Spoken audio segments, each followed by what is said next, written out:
Bienvenidos a la Biblioteca de Alejandría.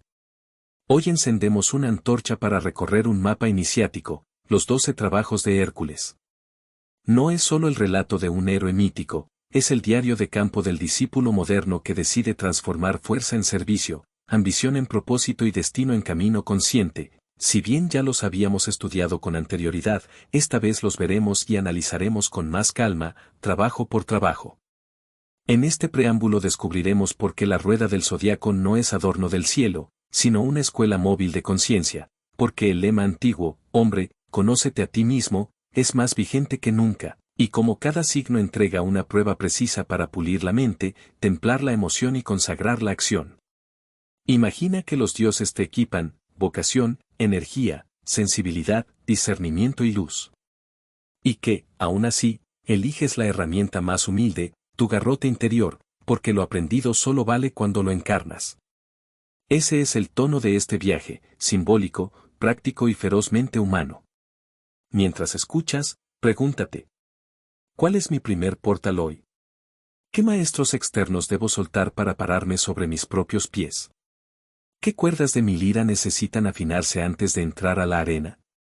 Si esta travesía resuena contigo, suscríbete, activa la campanita, dale me gusta y comparte este episodio.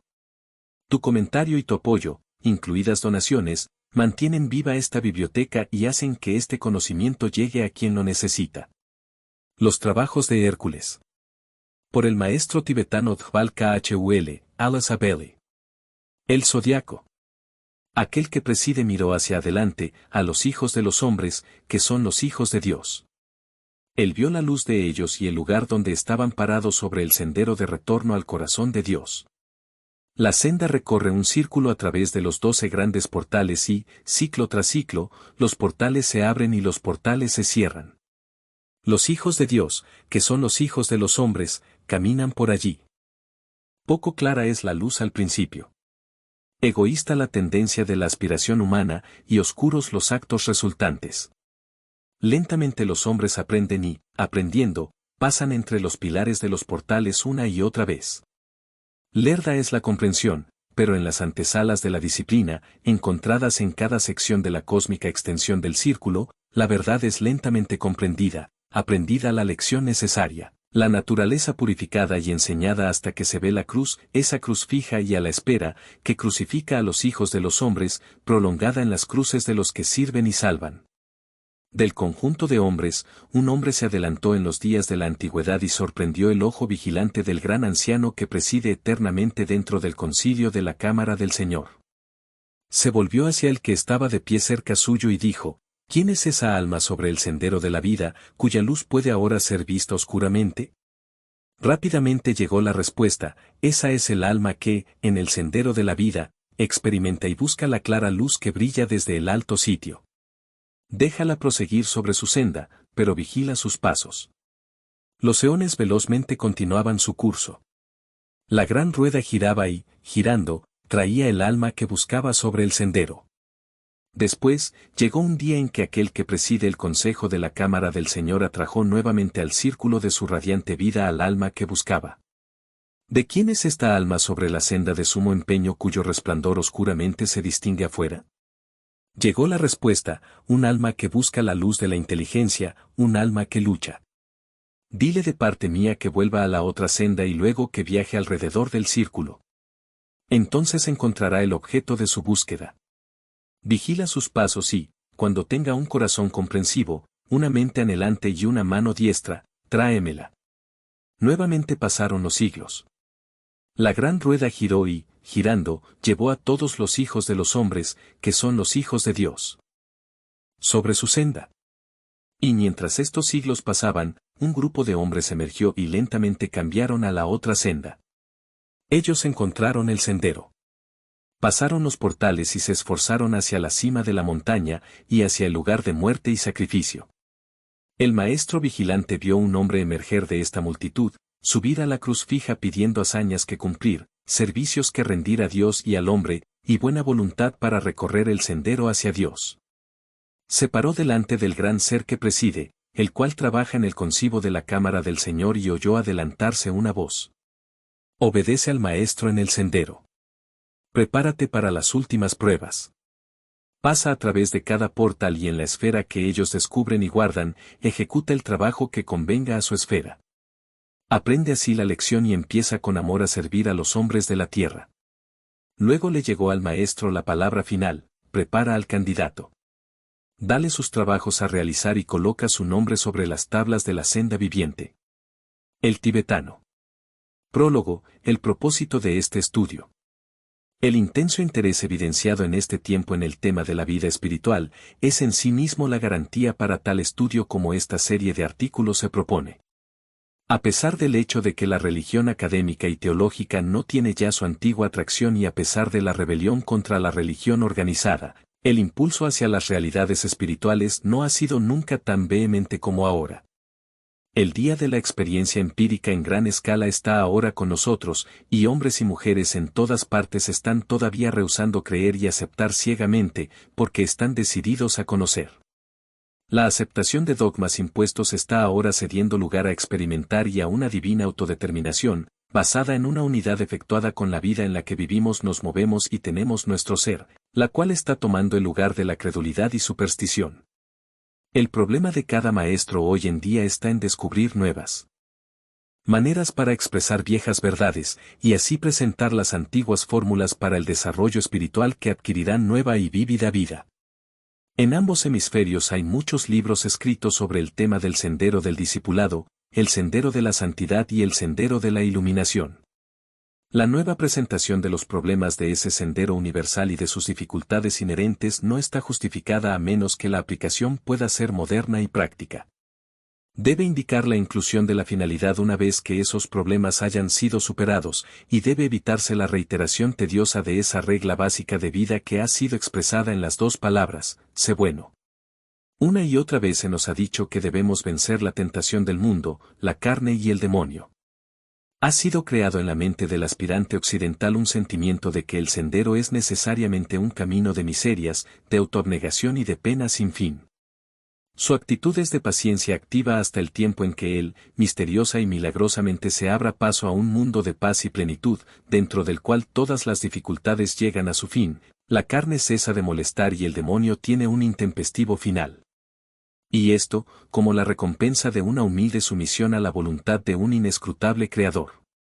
Hay, sin embargo, una alborada en la conciencia humana, una creciente realización de innata divinidad y de que el hombre es en verdad hecho a imagen de Dios, y uno en naturaleza con su Padre en el cielo. La idea de propósito y de plan está siendo entendida y toda la actitud del aspirante hacia la vida está cambiando rápidamente. ¿Sería posible ahora lograr este sintético cuadro del progreso del alma, de la ignorancia a la sabiduría, del deseo material al logro espiritual, para que el fin pueda ser previsto desde el principio y una cooperación inteligente con el propósito del alma haya vencido el lugar del ciego empeño? Cuando esto se efectúa, el peregrino puede seguir su camino con el rostro vuelto hacia la luz y resplandeciente de alegría. En la historia de las dramáticas experiencias de ese grande y antiguo Hijo de Dios, Hércules o Heracles, encontraremos que nos da justamente el sintético cuadro. No deja sin tocar alguna fase en la vida del aspirante y aún lo vincula con actividades cósmicas. Hallaremos que su tema es tan inclusivo, que todos nosotros, luchando en nuestra presente vida moderna, podemos aplicarnos a nosotros mismos los experimentos y pruebas, las derrotas y logros de esta heroica figura que se esforzó, siglos atrás, hacia la misma meta como lo hacemos nosotros. A través de la lectura de esta historia, un nuevo interés se puede despertar en la mente del perplejo aspirante, y tal cuadro pintado en secuencial y universal desarrollo y destino sirva, para que él vaya hacia adelante con renovado coraje. Trazaremos la historia de Hércules y su esfuerzo para demostrar cómo él, en sus 12 trabajos, desempeñó el lugar del aspirante en el sendero del discipulado. Emprendió ciertas tareas de naturaleza simbólica, y pasó por ciertos episodios y acontecimientos que pintan para siempre la naturaleza de la disciplina y los logros que caracterizan al hombre que se está acercando a la liberación. Él representa al encarnado, aún no perfeccionado Hijo de Dios, quien con determinación toma en sus manos la naturaleza inferior y voluntariamente la sujeta a la disciplina que producirá eventualmente el surgimiento de la divinidad. De un descarriado pero sinceramente fervoroso ser humano, conocedor inteligente del trabajo que tiene que cumplir, está formado un Salvador del mundo. Dos grandes y dramáticas historias se han mostrado constantemente ante los ojos de los hombres a través de los tiempos. En los 12 trabajos de Hércules está representado ese sendero del discipulado, y sus experiencias preparatorias para el gran ciclo final de la iniciación encuentran un eco espontáneo en todo aspirante. En la vida y trabajo de Jesús el Cristo, el Hijo de Dios perfecto, que ha penetrado por nosotros en el interior del velo, dándonos un ejemplo para que sigamos sus pasos. Tenemos la ilustración de las 5 etapas del sendero de iniciación que constituyen los episodios culminantes para los cuales los 12 trabajos han preparado al discípulo. El oráculo ha hablado y a lo largo de los siglos ha hecho resonar la palabra: hombre, conócete a ti mismo. Este conocimiento es la conclusión del sendero del discipulado y la recompensa de todo el trabajo de Hércules. Naturaleza del discipulado. Puede ser de valor considerar aquí brevemente qué es el discipulado, palabra constantemente empleada por los aspirantes, tanto en los países cristianos como en las religiones orientales. El discípulo puede ser definido como la etapa final del sendero de evolución, y como ese periodo en la experiencia de un hombre en el cual él es definidamente autoconsciente. Es la etapa en la cual sabiamente se compromete a imponer la voluntad del alma, que es esencialmente la voluntad de Dios, sobre su naturaleza inferior. En este sendero él se somete a un proceso madurador, para que la flor del alma pueda expandirse rápidamente. La inevitabilidad de la perfección humana tiene su base en la voluntad para hollar el sendero. Esta perfección puede ser alcanzada en dos formas. Puede ser el resultado de un lento y seguro crecimiento evolutivo, llevado adelante bajo las leyes de la naturaleza, ciclo tras ciclo, hasta que gradualmente el Dios oculto pueda ser visto en el hombre y en el universo. O, ser el resultado de la aplicación sistematizada y la disciplina por parte del aspirante, produciendo un más rápido desarrollo del poder y vida del alma. En un análisis del discipulado, este ha sido definido como un disolvente psíquico que destruye toda la escoria y deja el oro puro. Es un proceso de depuración, de sublimación y de transmutación, llevado progresivamente hacia adelante hasta que finalmente el monte de la transfiguración y la iluminación son alcanzados. Los misterios ocultos y las fuerzas latentes en los seres humanos necesitan ser descubiertos y requieren ser utilizados de una manera divina y de acuerdo con un divino propósito, inteligentemente comprendido. Cuando ellos han sido así utilizados, el discípulo se halla en armonía con lo universal y las similares energías y poderes divinos que sustentan las operaciones del mundo natural. Así él se convierte en un trabajador bajo el plan de la evolución y un cooperador con esa gran nube de testigos que a través del poder de sus observaciones y el resultado de sus logros, constituyen los tronos, principados y poderes por medio de los cuales la vida una guía toda la creación progresivamente a una gloriosa consumación. Tal es la meta hacia la cual Hércules trabajó, y tal es la meta de la humanidad toda, cuyo logro final, en conjunto, será realizado por las muchas individualidades perfeccionadas. Connotaciones astrológicas. Un propósito secundario de este estudio es presentar un aspecto de la astrología que diferirá del expresado habitualmente. Investigaremos la historia de Hércules a medida que pasaba por los 12 signos del zodiaco. En cada signo él expresaba sus características, y en cada signo, lograba algún conocimiento nuevo de sí mismo, y a través de ese conocimiento demostraba el poder del signo y adquiría los dones que él mismo confería. En cada uno de los signos lo encontraremos venciendo sus tendencias naturales, controlando y gobernando su destino, y demostrando el hecho de que las estrellas inclinan pero no controlan. La forma de astrología que, yo creo, reemplazará andando el tiempo, la clase corriente que trata con horóscopos, es esa sintética presentación de los acontecimientos cósmicos que tienen sus reflejos en nuestra vida planetaria, en la vida de la humanidad en conjunto, y en la vida del individuo, que es siempre el microcosmos del macrocosmos. Este tipo de astrología enfoca su atención principalmente en el desarrollo del plan de las edades. Esto, la historia lo manifiesta de una manera reducida en cuanto concierne a la humanidad, y un estudio más amplio de los tiempos y estaciones puede traernos una mayor comprensión de los propósitos de Dios. Hay un inmenso pasado detrás de la humanidad, eones y eones han llegado y se han ido, la rueda de la existencia gira continuamente, y siempre la cinta de la vida se desenvuelve, y nosotros somos llevados hacia un nuevo aspecto de la meta, y a una visión y realización más amplias. La concentración en el horóscopo personal y el intenso interés demostrado por los individuos en sus propios insignificantes asuntos puede ser natural y normal, pero es, no obstante, miope. Solo la conciencia de que somos partes integrantes de un todo mayor y el conocimiento de la divina suma total pueden revelar el más vasto propósito. Estas son las ideas que pueden eventualmente reemplazar nuestras concentraciones personales. Nuestras pequeñas historias de la vida deben desaparecer en un cuadro mayor. Astrológicamente Hércules estableció la historia de la vida de cada aspirante y demostró la parte que debe jugar la unidad en la eterna empresa. Un gran maestro oriental ha expresado en relación con el zodiaco y la astrología este sugestivo pensamiento. Que la astrología es una ciencia y una ciencia venidera, es verdad. Que la astrología en su aspecto supremo y su verdadera interpretación capacitaría eventualmente al hombre para enfocar su comprensión y para funcionar rectamente, es igualmente verdad. Que en las revelaciones que la astrología hará, andando el tiempo, será encontrado el secreto de la verdadera coordinación entre el alma y la forma, es también correcto. Pero esa astrología todavía no ha sido descubierta. Hay demasiadas cosas pasadas por alto y otras muchas desconocidas para hacer de la astrología la ciencia exacta que muchos pretenden que sea. La pretensión será cumplida en alguna fecha futura. El momento no ha llegado todavía.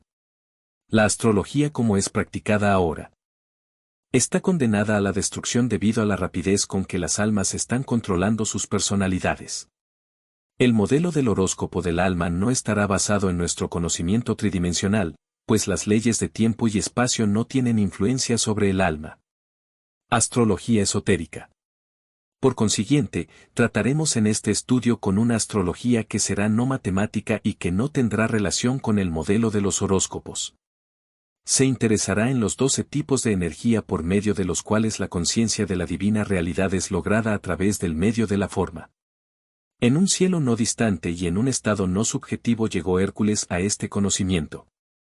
En el cuerpo físico, impedido y limitado por las tendencias conferidas a él por el mismo signo bajo el cual realizó el trabajo, alcanzó la comprensión de su propia divinidad esencial. A través de la superación de la forma y de la subyugación de la materia, se nos da un cuadro de una desarrollada autorrealización divina. Por consiguiente, en el estudio de Hércules, el discípulo, y de Cristo, el Salvador del mundo, tenemos una completa presentación gráfica de las etapas finales del desarrollo, que están situadas delante de todos nosotros. Las 5 grandes iniciaciones como están pintadas para nosotros en la historia de Jesús el Cristo, no son tratadas aquí, sino que forman el tema de otro libro. De Belén al Calvario. A medida que estudiamos la historia de Hércules y lo seguimos a través de sus 12 trabajos, pasando alrededor del gran zodiaco de los cielos, nos aproximaremos desde 2 ángulos, el del aspirante individual y el de la humanidad en conjunto. Es ahora posible mirar a la familia humana como habiendo alcanzado, prácticamente en masa, la etapa del aspirante, la etapa del buscador inteligente, la etapa del hombre que, habiendo desarrollado su mente y coordinado sus aptitudes, mentales, emocionales y físicas, ha agotado los intereses del mundo fenoménico y está buscando una salida a un reino más amplio de conocimiento, dentro de una más segura esfera de garantías. Esta etapa ha sido siempre expresada por los individuos avanzados a lo largo de los años, pero nunca anteriormente se ha encontrado la propia raza humana con los inicios testimoniales de esta condición en grupo. Aquí yace la maravilla de pasados logros, y aquí está la hora de la presente oportunidad. El mundo del discípulo hoy en día. Las pruebas a las cuales Hércules voluntariamente se sometió y los trabajos en los cuales a veces descuidadamente se precipitó, son aquellos posibles para muchos miles ahora. También se volverá manifiesto cuán curiosamente aplicable a las condiciones modernas son los variados detalles de la dramática y a menudo divertida historia de sus esfuerzos en el sendero de la ascensión. Cada uno de nosotros es un Hércules en embrión, y cada uno enfrenta idénticos trabajos, cada uno tiene la misma meta que lograr y el mismo círculo del zodiaco que abarcar. El trabajo a realizar tiene como objetivo principal la eliminación de todo temor y el control de las fuerzas naturales de la naturaleza humana. Hércules debe enfrentarlas en cada posible combinación, antes de escalar el monte de la iniciación en Capricornio y llegar a ser el servidor de la humanidad.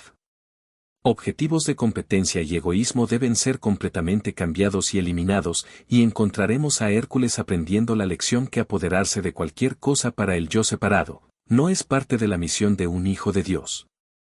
Él sabe encontrarse como individuo, solo para descubrir que el individualismo debe ser sacrificado inteligentemente para el bien del grupo.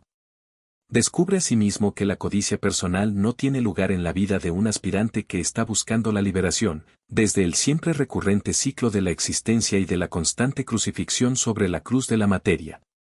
Las características del hombre inmerso en la forma de la vida y bajo la regla de la materia son temor, individualismo, rivalidad y codicia. Estas tienen que ceder lugar a la confianza espiritual, cooperación, conciencia grupal y carencia de egoísmo. Esta es la lección que Hércules nos da, y es la demostración de la vida de Dios que está siendo forjada en el proceso creativo, y que florece más hermosamente, cada vez que la vida de Dios hace su curva alrededor del zodiaco que, nos dicen los astrónomos, toma aproximadamente 25.000 años en cumplirse. Esta es la historia del Cristo cósmico, crucificado en la cruz fija de los cielos. Esta es la historia del Cristo histórico, dada a nosotros en la historia del Evangelio y establecida hace 2000 años en Palestina. Es la historia del Cristo individual, crucificado en la cruz de la materia y encarnado en cada ser humano. Dios encarnado en materia. Esta es la historia de nuestro sistema solar, la historia de nuestro planeta, la historia del ser humano. Así, cuando miramos arriba los cielos estrellados, vemos descrito eternamente para nosotros este gran drama, que la historia de Hércules dilucida en detalle para el aspirante. Pensamientos fundamentales. 4 pensamientos fundamentales pueden ser dados aquí que expresan el propósito subyacente del proceso creativo y del objetivo de ambos, el Cristo cósmico y el aspirante individual. Ellos nos dan la guía para llevar a cabo el plan. Tomados juntos engloban toda la historia de la relación de espíritu y materia, de vida y forma, y de alma y cuerpo. Primero, la naturaleza expresa energías invisibles a través de formas visibles. Detrás del mundo objetivo de los fenómenos, humano o solar, pequeño o grande, orgánico o inorgánico, yace un mundo subjetivo de fuerzas que es responsable de la forma exterior. Detrás de la exterior cubierta material se puede encontrar un vasto imperio del ser, y es dentro de este mundo de energías vivientes, que ambas, la religión y la ciencia, están penetrando ahora. Todo lo exterior y tangible es un símbolo de las fuerzas creativas internas, y es idea que está debajo de toda simbología. Un símbolo es una forma exterior y visible de una realidad interior y espiritual. Es con esta acción recíproca de la forma exterior y de la vida interior que Hércules lucha. Él sabía que era la forma, el símbolo, para que el dominio de la naturaleza material inferior hiciera sentir su presencia con la facilidad de la expresión antigua. Al mismo tiempo sabía que su problema era expresar su ser y energía espiritual.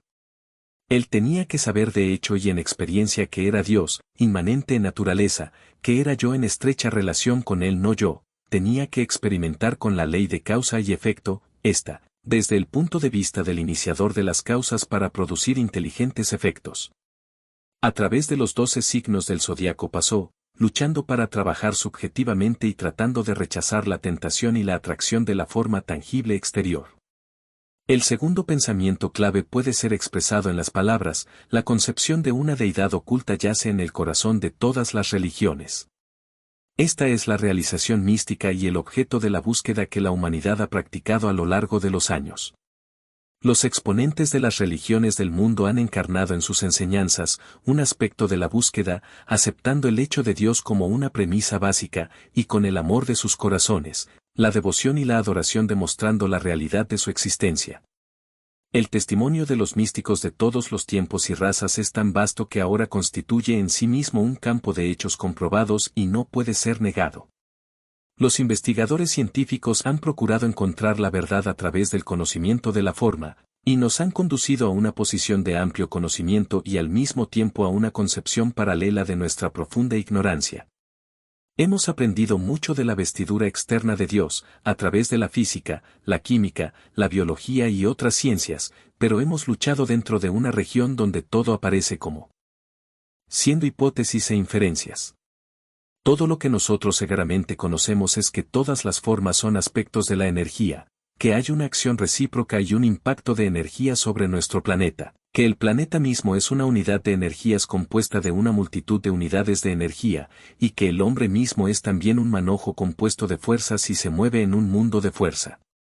Aquí es donde la ciencia tan admirablemente nos ha conducido, y donde el astrólogo, el ocultista, el idealista y el místico también se reúnen y atestiguan una deidad oculta, un ser viviente, una mente universal y una energía central. En el desarrollo del drama de los cielos, en las conclusiones del investigador científico, en las computaciones matemáticas de los astrólogos y en el testimonio del místico, sin embargo, podemos ver una firme manifestación emergente de la divinidad oculta. Poco a poco, a través del estudio de la historia, de la filosofía y de la religión comparada, nosotros vemos el plan de esa deidad volviéndose significativamente manifiesto. En el paso del Sol a través de los 12 signos del zodiaco, podemos ver la maravillosa organización del plan, el enfoque de las energías y el crecimiento de la tendencia hacia la divinidad. Ahora, por fin, en el siglo XX, lo objetivo y lo subjetivo se han tornado tan estrechamente mezclados y fundidos que es casi imposible decir dónde uno empieza y el otro termina. El velo que oculta la deidad se está volviendo transparente, y el trabajo de aquellos que han logrado conocimiento, el programa de Cristo y de su Iglesia, los planes del grupo de los trabajadores del mundo, los risis y la oculta jerarquía de nuestro planeta, están ahora enfocados en llevar a la humanidad al sendero del discipulado, entrenando a muchos de los más avanzados para que puedan llegar a ser los conocedores e iniciados de la nueva era. Así los hombres pasarán de la cámara del aprendizaje a la cámara de la sabiduría, del reino de lo irreal al de lo real, y de la oscuridad exterior de la existencia fenomenal, dentro de la luz que brilla siempre en el reino del espíritu. El tercer pensamiento clave nos da una guía para el método. A través de los años las palabras se han adelantado, yo soy el, que despierta al espectador silencioso. Se ha hecho claro para los buscadores en todos los campos que dentro de las formas hay un impulso hacia la expresión inteligente y una cierta vivacidad que llamamos conciencia de sí mismo, y que en la familia humana toma la forma de un autoconocimiento. Este autoconocimiento, cuando es verdaderamente desarrollado, capacita al hombre para descubrir que la deidad oculta en el universo es idéntica en naturaleza, aunque bastante mayor en grado y conocimiento, a la deidad oculta dentro de sí mismo. El hombre entonces puede volverse conscientemente el espectador, el observador, el percibidor. No está más identificado con el aspecto material, sino que es aquel que lo usa como un medio de expresión. Cuando esta etapa es lograda, los grandes trabajos empiezan, y la lucha está progresando conscientemente. El hombre es desgarrado en dos direcciones. El hábito lo tienta a identificarse con la forma. La nueva comprensión lo impulsa a identificarse con el alma. Una reorientación entonces tiene lugar, y un nuevo y autodirigido esfuerzo se inicia, el que está representando para nosotros en la historia de Hércules, el dios Sol.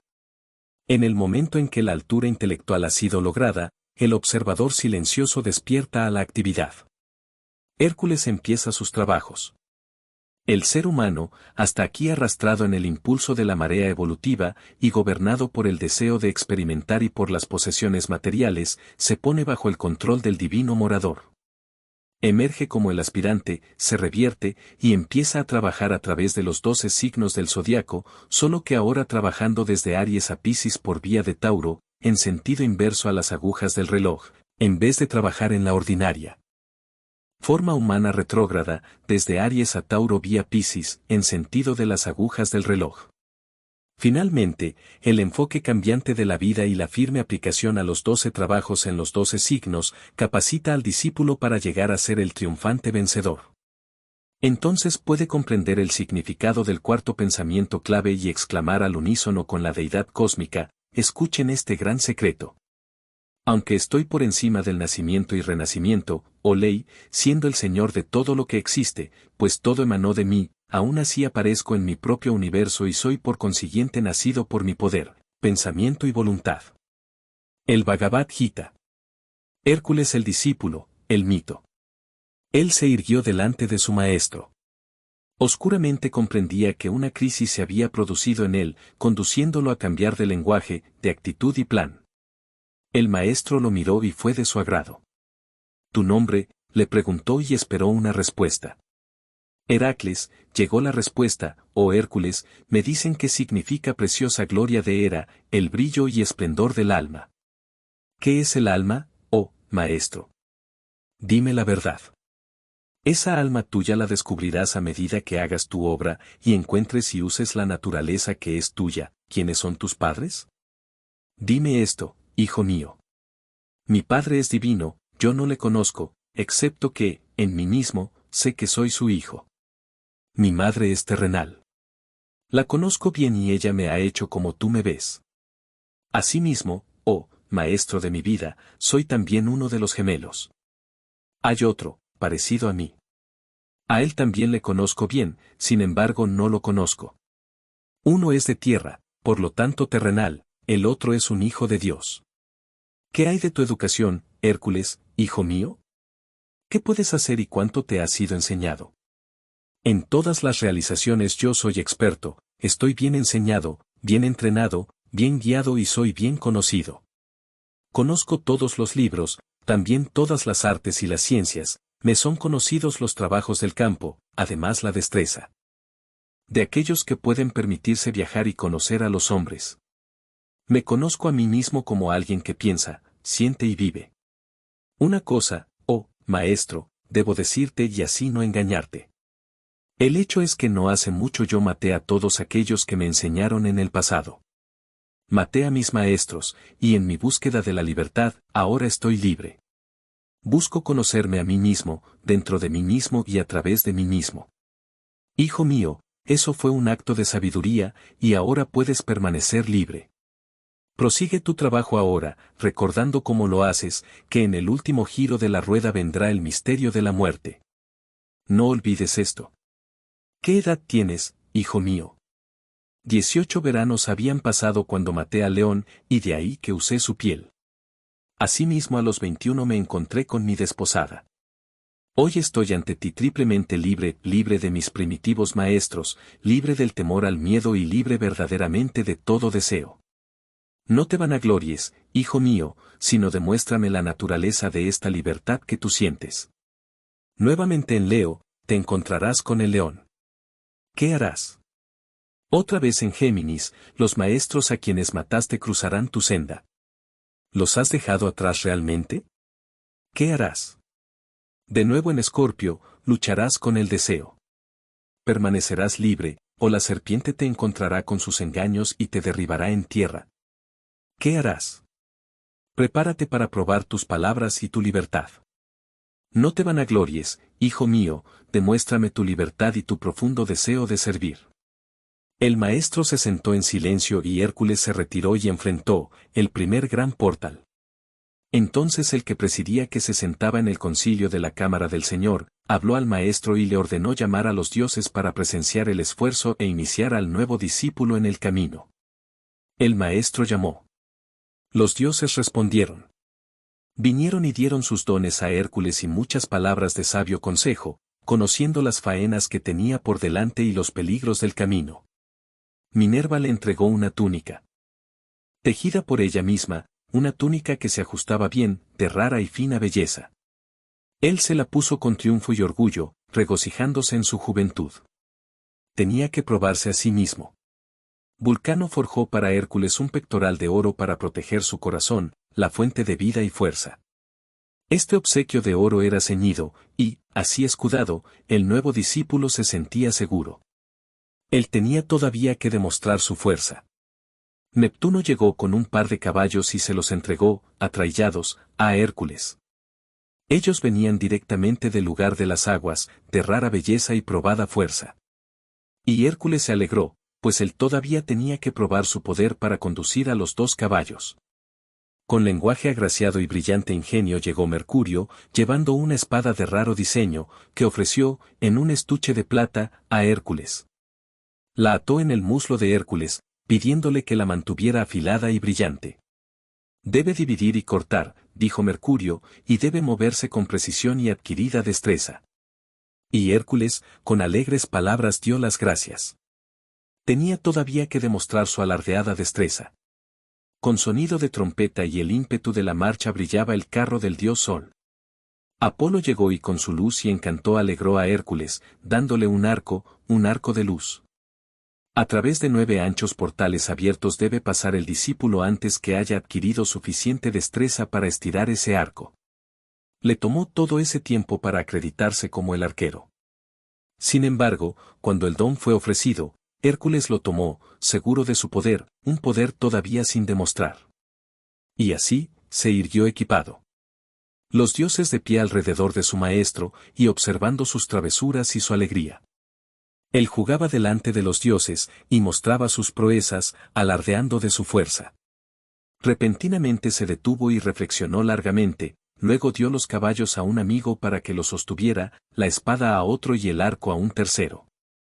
Entonces, corriendo, desapareció dentro del bosque cercano. Los dioses esperaron su regreso asombrándose perplejos ante su extraña conducta.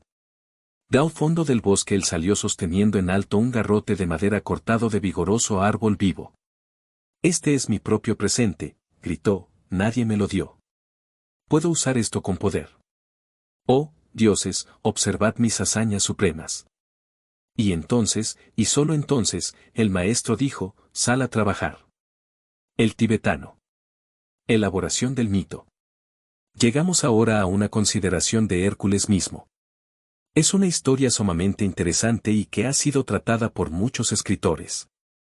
La discusión en cuanto a los detalles de su vida y la controversia en lo referente a la secuencia de los acontecimientos no son parte alguna de nuestro objetivo. Los diversos relatos difieren en detalle, de acuerdo a la preferencia del historiador y pueden ser estudiados en las muchas historias clásicas y diccionarios. Aquí solo nos ocuparemos de los 12 famosos trabajos, y de ellos leemos. Hércules, por la voluntad de Júpiter, estaba sujeto al poder de Euristeo, y obligado a obedecerlo en toda exigencia. Él consultó el oráculo de Apolo y se le dijo que debía estar subordinado por 12 años a la voluntad de Euristeo, de acuerdo con las órdenes de Júpiter y que, después que él hubiera realizado los más célebres trabajos, debería ser llevado con los dioses. Por lo tanto, se puso en camino y, como el discípulo bajo la dirección de su alma, emprendió los 12 trabajos, ejecutando cada uno de ellos en uno de los signos del zodiaco. Él, por lo tanto, representa a cada discípulo que busca caminar por el sendero y demostrar su control sobre las fuerzas de su naturaleza, y asimismo representa el punto en el cual se encuentra ahora la humanidad. Su nombre primitivo era Alcides, que fue cambiado por Hércules después que hubo sufrido una extraña experiencia, y antes que emprendiera sus trabajos. El nombre Hércules era originariamente Heracles, que significa la gloria de Hera. Hera representa a Psique o el alma, por lo tanto, su nombre sintetizaba su misión, que era manifestar en trabajo activo en el plano físico la gloria y el poder de su innata divinidad. Una de las antiguas escrituras de la India dice, dominando las ataduras de la vida llega el esplendor, y este dominio de la forma aprisionadora fue la gloriosa consumación de todas las empresas de Hércules. Se nos dice que tenía un padre divino y una madre terrenal y así, como con todos los hijos de Dios, encontramos emergiendo la misma simbología básica. Ellos simbolizan en su persona la esencial dualidad de Dios en manifestación de vida en forma, de alma en cuerpo, y de espíritu en materia. Esta dualidad es la gloria de la humanidad y también constituye el problema que cada ser humano tiene que resolver. Padre espíritu y madre materia se juntan en el hombre, y el trabajo del discípulo es remover los lazos de la madre y así responder al amor del Padre. Esta dualidad se pone también de manifiesto en el hecho de que él era uno de los gemelos. Nosotros leemos que un gemelo nació de un padre terrenal y el otro era el hijo de Zeus. Esta es la gran comprensión que llega a cada desarrollado y consciente ser humano. Él se encuentra consciente de los dos aspectos que se hallan en su naturaleza. Existe la bien desarrollada y altamente organizada personalidad a través de la cual se expresa habitualmente, mental, emocional y física, con sus 3 partes coordinadas en una integrada unidad. Luego hay la naturaleza espiritual, con sus impulsos e intuiciones, su constante inclinación hacia las cosas vitales y divinas, y la consecuente lucha interior que resulta de esta dualidad comprendida. Hércules era el discípulo, viviendo en un cuerpo físico, pero capaz a veces, como San Pablo, de ser llevado al tercer cielo y tener trato con los seres divinos. En esta condición, tuvo visión del plan, supo lo que tenía que hacer y percibió la realidad de la vida espiritual. Hay también un pequeño hecho interesante en la historia de su vida, que tiene un apoyo en esta misma verdad. Se nos dice que Hércules mató a su gemelo siendo aún una criatura. Él no era más una entidad dividida, no era más una dualidad, sino que alma y cuerpo formaban una unidad. Esto indica siempre la etapa del discípulo. Ha hecho expiación y se sabe alma en cuerpo y no alma y cuerpo, y esta comprensión tiene ahora que iluminar todos sus actos. La historia relata que mientras estaba en la cuna, la robusta criatura mató 2 serpientes, enfatizando nuevamente la dualidad. En este acto predijo el futuro en el cual demostró que la naturaleza física no controlaba más, sino que él podía estrangular a la serpiente de la materia y, que la gran ilusión no lo tenía más prisionero. Mató a la serpiente de la materia y a la serpiente de la ilusión. Si se estudia la simbología de la serpiente, encontraremos que 3 serpientes son descritas, una para la serpiente de la materia, otra para la ilusión y la tercera para la sabiduría. Esta última serpiente es descubierta solo cuando las otras 2 han sido muertas. Este sentido de dualidad es la primera etapa de la experiencia espiritual e ilumina los pensamientos de todos los grandes aspirantes y místicos del mundo. Nótese cómo San Pablo exclama mientras lucha con el problema. Encuentro entonces una ley que, cuando quiero hacer el bien, el mal está presente conmigo. Pues yo me complazco en la ley de Dios en pos del hombre interior, pero veo otra ley en mis miembros, luchando contra la ley de mi mente, y llevándome a ser cautivo de la ley del pecado que está en mis miembros. Agradezco a Dios a través de Jesucristo nuestro Señor. Por lo tanto, con la mente yo mismo sirvo la ley de Dios, pero con la carne la ley del pecado. Romanos 6, 21-25. Se nos dice que, a medida que Hércules crecía, se puso mucho cuidado en su educación. Se le entrenó en todas las posibles realizaciones, y cada facultad que tenía fue desarrollada y organizada. ¿Qué lección debe aprender de esto? La necesidad de comprender que cada discípulo, si merece realmente ese nombre, debe ser necesariamente un miembro altamente desarrollado de la familia humana.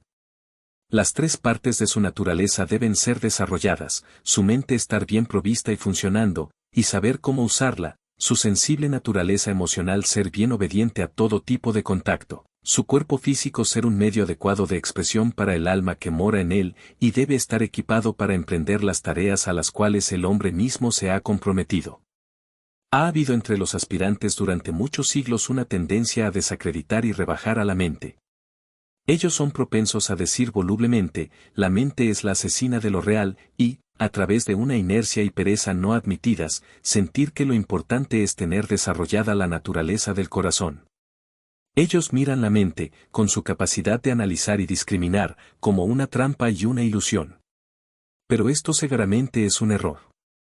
El conocimiento de Dios es tan necesario y tan importante como el amor de Dios, y a esto la nueva era, con su nuevo tipo de aspirante lo demostrará con toda seguridad.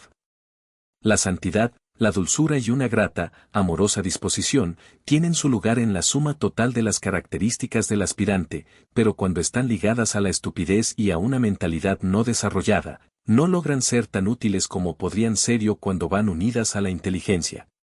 Cuando están unidas a un alto grado intelectual y con poderes mentales orientados al divino conocimiento, ellas producirán ese conocedor de Dios cuya influencia llega a ser mundial y el cual puede amar y enseñar a su prójimo. Por lo tanto, Hércules fue entrenado en todas las habilidades y pudo tomar su lugar con los pensadores de su tiempo. También se nos dice que su altura era de 4 codos, una manera simbólica de expresar el hecho de que había logrado su completo crecimiento en todos los aspectos de su cuádruple personalidad. El hombre, se nos dice, es el cubo, la ciudad cuadrangular. Física, emocional y mentalmente, él estaba desarrollado y a estos 3 factores se agrega un cuarto, un alma en posesión consciente de su mecanismo, la personalidad desarrollada. Habiendo alcanzado su crecimiento y sido entrenado en todo lo que el mundo podía darle, se nos dice después que él procedió a matar a sus maestros. Los asesinó a todos y se libró de ellos. ¿Por qué? Porque había alcanzado el punto donde podía mantenerse sobre sus propios pies, sacando sus propias conclusiones, conduciendo su propia vida y manejando sus propios asuntos. Era necesario, por consiguiente, librarse de todos aquellos que buscaban supervisarlo, tenía que desprenderse de la autoridad y salir a encontrar su propio camino y hacer sus propios contactos con la vida. En esto es en lo que muchos aspirantes perseveran en este tiempo. Ellos están en posesión de mucha teoría, tienen un conocimiento técnico relativamente amplio de la naturaleza del sendero y de lo que deberían hacer en él, pero todavía no se han parado sobre sus propios pies y hollado ese sendero solos y sin apoyo. Ellos necesitan apoyos, y buscan gente que les diga qué deben hacer y en qué deben creer. Encontraremos que en el tercer trabajo que Hércules ejecutó en el signo de Géminis, fue puesto a prueba sobre este punto y tuvo que probar que estaba justificado por haber dado este paso. Hace entonces el interesante descubrimiento de que no es tan libre ni tan fuerte como, en su juvenil entusiasmo, se imaginaba ser. Cuando alcanzó la edad de 18 años, se nos dice que mató un león que estaba devastando la comarca y que empezó a realizar otros servicios, de suerte que, poco a poco, su nombre llegó a la gente. El 18 es siempre un número significativo. En él tenemos el número 10, que es el número de la perfección de la personalidad, más el número 8, el cual, según algunos numerólogos, es el número de la fuerza de Cristo. Es la fuerza de Cristo en el nuevo ciclo del discipulado, buscando expresarse a sí misma, la que produce la condición de disturbio y las dificultades que caracterizan esa etapa. Es tal vez de valor hacer notar lo siguiente. El número 8 es el círculo que nosotros ya hemos encontrado que es el recipiente de todas las potencias de las cuales la luz traerá perfección, pero ahora retorcido y vuelto sobre sí mismo. La serpiente no se traga más su cola, completando así su círculo, sino que se tuerce y se retuerce en el espacio y de las contorsiones de su retorcimiento sale una imagen revertida de sí misma. Pero en el 18 tenemos la visión del recto y angosto sendero, el punto se ha desarrollado en el 1 y ha llegado a ser el eje alrededor del cual gira nuestra vida. En este grado el iniciado ha enfrentado esta divina verdad y sentido la poderosa urgencia de la vida misma. De aquí en adelante él se esfuerza para hacer la línea retorcida, 8, subordinada a la línea recta, 1. La llave del destino, HAIF, H. Curtis, pp 246-247. Es interesante hacer notar también que se nos dice en la Cábala. El 18º sendero es llamado la casa de la influencia, y del seno de la investigación son sacados los arcanos y el sentido oculto, los cuales moran en su sombra y que se adhieren a ella desde la causa de todas las causas. Sefer Yetzirah, número 30. Esto es lo que Hércules, a la edad de 18 años, está señalado para hacer. Él debe hollar el sendero sobre el cual todas las cosas ocultas pueden ser sacadas a la luz, ha alcanzado el punto donde puede lograr el conocimiento de sí mismo y empezar a investigar las fuerzas ocultas de la naturaleza. Este es el problema de todos los discípulos. El siguiente episodio en su carrera, es su casamiento y el nacimiento de 3 hijos, es una forma simbólica de expresar la verdad de que él se unificó con Psique, el alma. De esa unión nacieron o empezaron a manifestarse los 3 aspectos del alma. Empezó a conocer la naturaleza de la voluntad espiritual y a usarla para dirigir su vida. Experimentó los trabajos del amor espiritual y se volvió consciente de la necesidad de servir.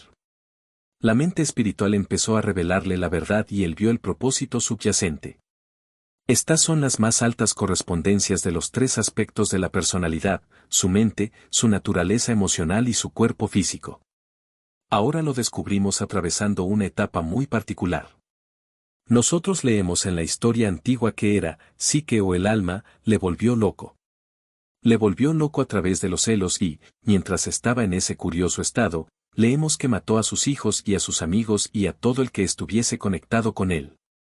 No puede ser sugerido con respecto a esto, que él pasó a través de ese estado insano común a todos los que empiezan el sendero del discipulado, en el cual una malsana conciencia sacrifica a todos y a todo al desarrollo del alma individual. Esta es una de las faltas más comunes en los aspirantes. Su sentido de la proporción es frecuentemente equivocado y su sentido de los valores distorsionado.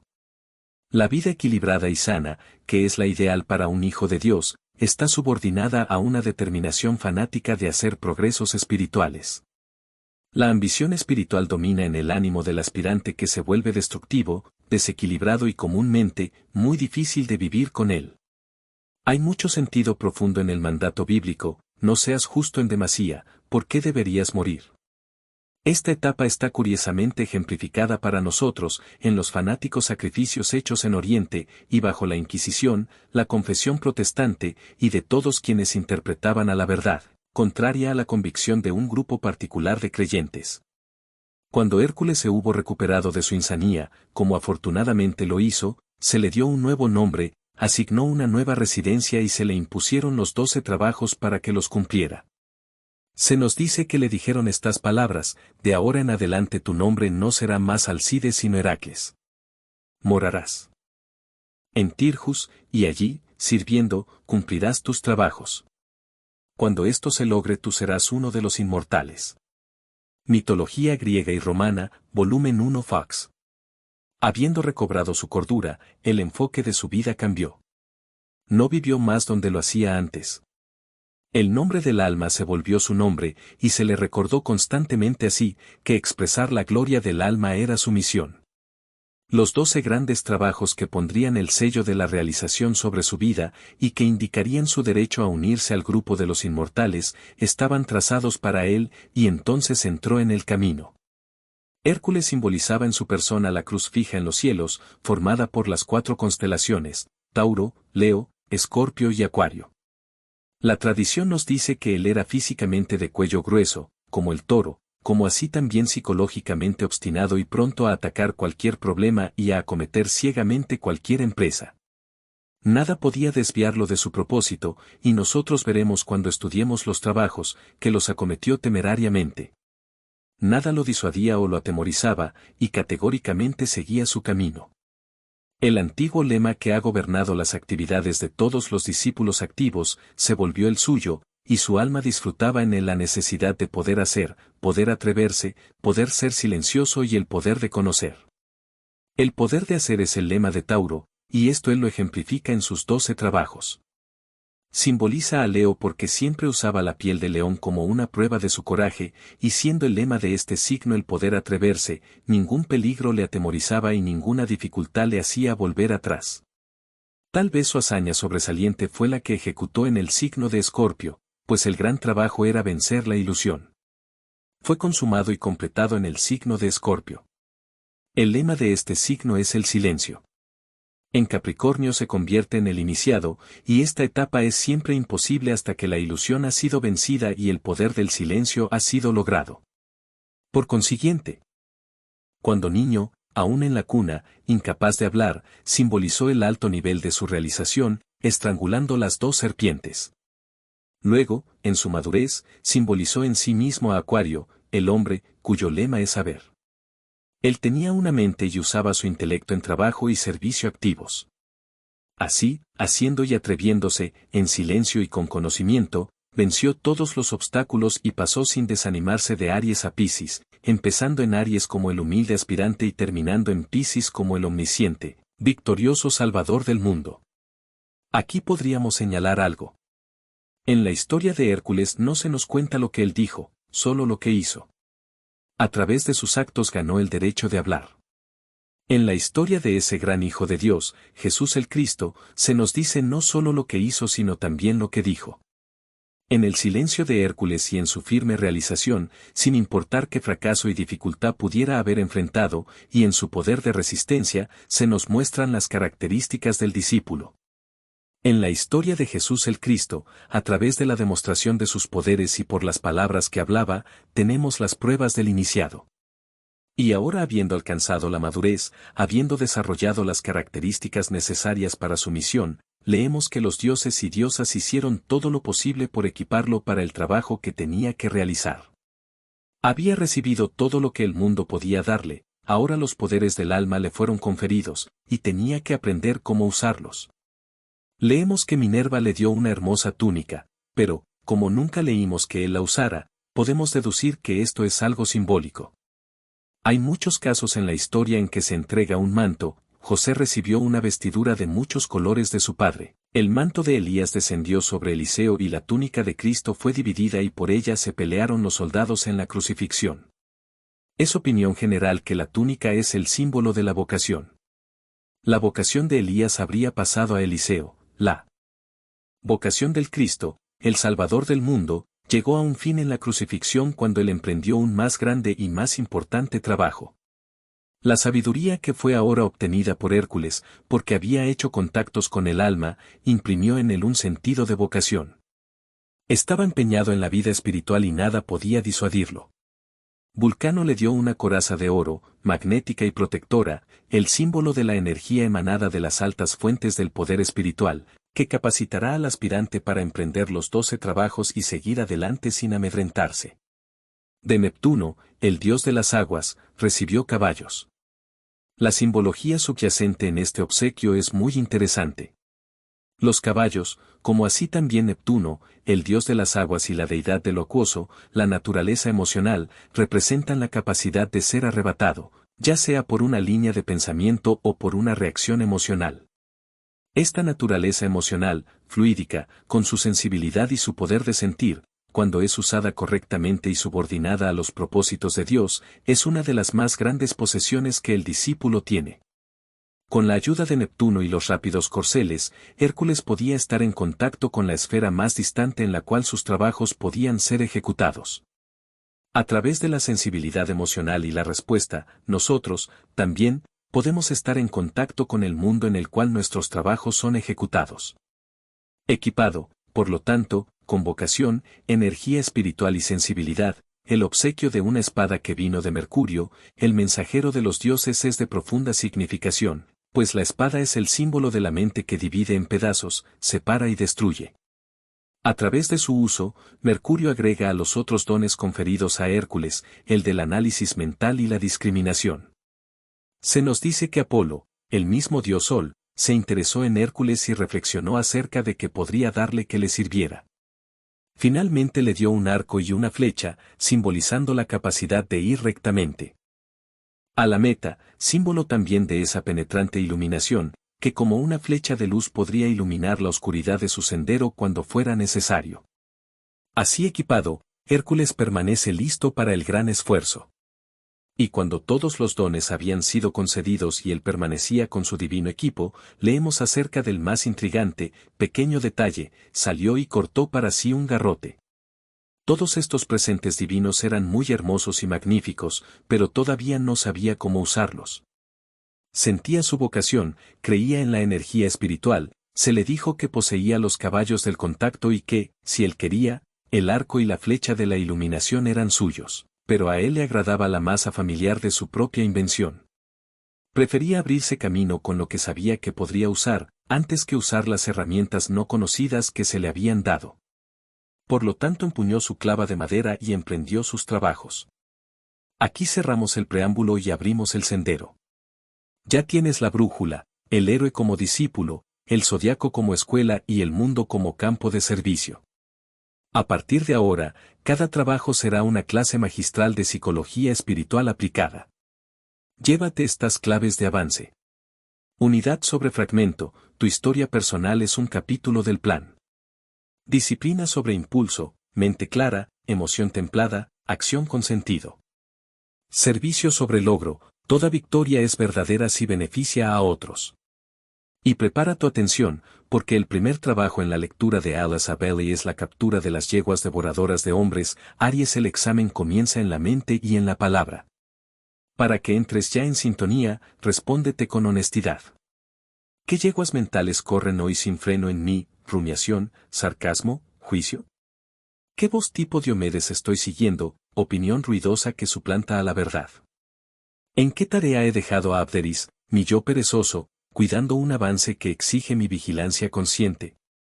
Si este encuadre te dio foco, dale me gusta, suscríbete, activa la campanita y comparte. En el próximo episodio iniciamos con el primer trabajo, las yeguas devoradoras de hombres. Escribe en comentarios, ¿qué aprendizaje esperas llevarte de esta primera prueba? Y si deseas impulsar esta serie capítulo a capítulo, considera una donación o recomiéndanos en tus redes, juntos haremos que esta obra sea viral y útil.